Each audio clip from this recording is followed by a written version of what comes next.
Good boy, Scooter.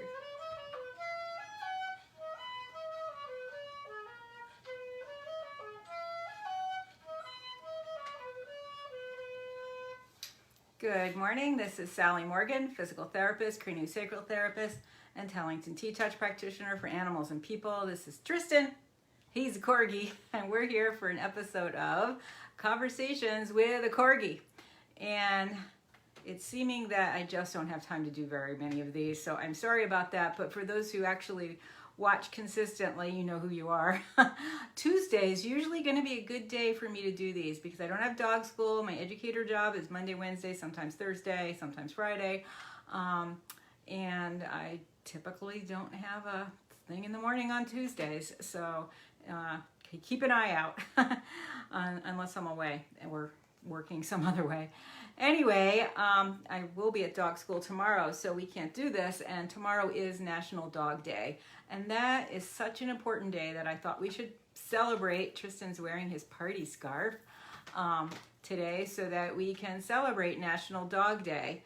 And, you know, this holiday, I've talked about it probably 7 times on here, but, you know, it was created to celebrate dogs and what dogs do for us and, you know, how wonderful it is for us that dogs live in the world. And, you know, really, for most dogs, it's wonderful that we live with them as well.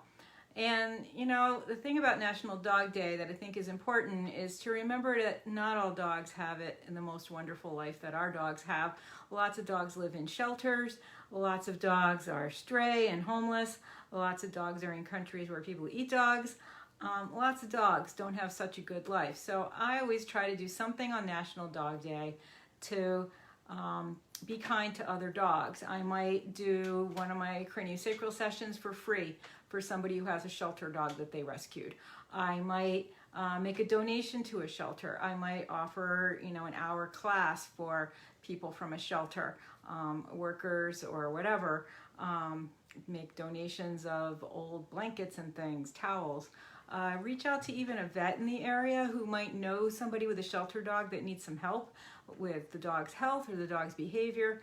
And all of us can do that. You don't have to be an expert like me to reach out and say to your vet, hey, or your trainer, do you know somebody with a shelter dog that could use a hand? You know, maybe with finances or maybe even just walking the dog for a month on a Wednesday while they're at work or something. So I always try to remember the less fortunate dogs on National Dog Day, as well as remember all the wonderful things that dogs do for us. I mean, going way back, you know, dogs were critical workers on the farm. They were good watchdogs. They were good at keeping away vermin of all kinds, different sizes of dogs, you know, defending sheep against coyotes and things, and, you know, barking when there's an intruder. Herding livestock, of course. I love the herding.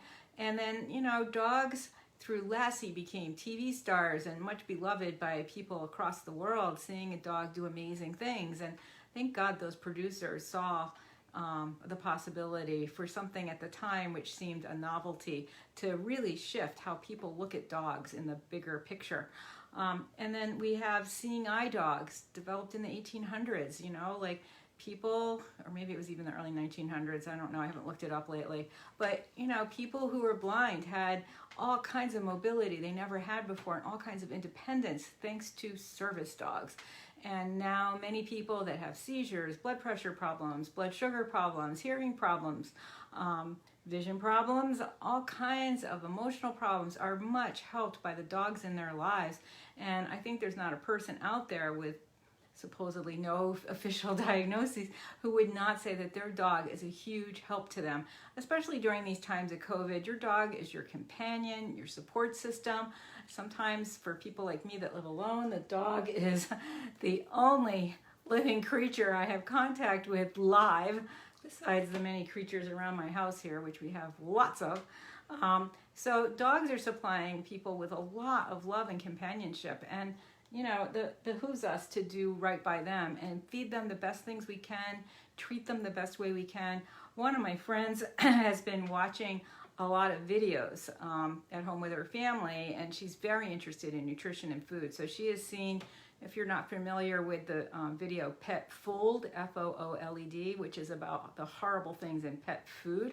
She's been watching the equivalent of that for humans, but she made that leap on her own, like, oh my God, I don't want to feed my family this kind of stuff, and, you know, commercial products of all kinds, and, you know, becoming more aware of how livestock production is really harming the planet, and maybe we shouldn't eat meat every day. She immediately made choices for her dog as well, and some of the things she was throwing away, it didn't even occur to her to feed to her dog because she loves her dog. The dog is part of her family. She said that dog, who she's had 5 years, has absolutely changed her as a human being and made her kinder. And she's just a regular healthcare worker with a couple of kids. You know, she's, but that dog has made a big shift in her entire way of being in the world. And dogs do that for us. They keep us connected to nature. They keep us connected to ourselves. There are all kinds of things we can learn from the presence of dogs in our lives. And so on National Dog Day, do something nice for the dogs in the world. Right, Tristan? We're going to dog school, which is in fact fun for him. He gets to see other dogs, and he gets to have a lot of snacks while we're doing our tricks, and you know, it's socializing. We take a ride in the car, which I just cleaned, so we need some new Corgi artwork on the windows because, you know, what's a car without some nose prints on the windows in the back? So do something fun with your dog tomorrow. Do something nice for other dogs in the world. Any kind of donation that you have, you know, sometimes you have like just even something like a leftover flower essence that you had for maybe one of your pets that passed away. You might find somebody that might benefit from that. I know my sister keeps donations of things that people partially used of a variety of kinds in order to give to people that really just can't afford to purchase stuff. So, you know, a lot of people can do that, but, you know, you can just reach out in your community. I mean, even, you know, if you're a guy, this is an important thing. If you're a guy, or maybe your husband isn't listening, but he likes dogs as much as you do, one of the things that people often need, and I have a new client who has this problem, her dog is very guarded with men and very afraid of men. So if you are a guy and you are a good dog person, lots of training centers and even shelters that have training going on there need nice, calm, dog-loving guys to just come sit in a chair while these dogs that are afraid of men get used to having, you know, a person that's like a statue in the room so that they won't be aggressive.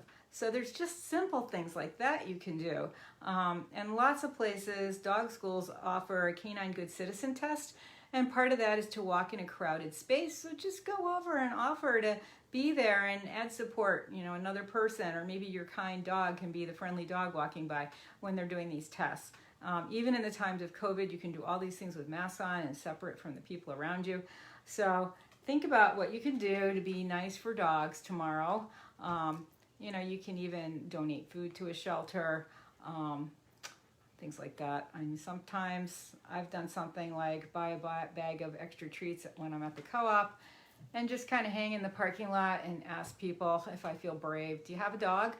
Try these treats, they're really good. My dog loves them. And, you know, give them a little lecture, 5 seconds, about the importance of feeding your dog the best food you can afford and what that might be. So do something great for dogs tomorrow. Even partying with your own dog can be a big help to make the world a better place for dogs, to celebrate National Dog Day, right, Tristan? Yay, dogs, we love dogs, yay! Thanks for joining us today. We might be back on Friday. I think, yeah, Friday is possible. So, and I have lots of interesting new clients, so we might talk about one of them. But Tristan and I are also involved in a Farm Dog Day, and there's a farm dog test similar to the CGC, Canine Good Citizen Test, to test for farm dogs, which is a really interesting and fun thing. And even at the time of social distancing, it's something fun that you might be able to offer or bring your dogs to. So we'll talk about that at some point. So thanks for joining us today. Everybody have a great day. Celebrate dogs. Tracy says, yay dogs. Yep. Dogs, 4 paws up. Love dogs. Can't get enough of dogs. Dogs are good, aren't they, Tristan? So thanks for joining us. Everybody have a great day. We'll see you soon.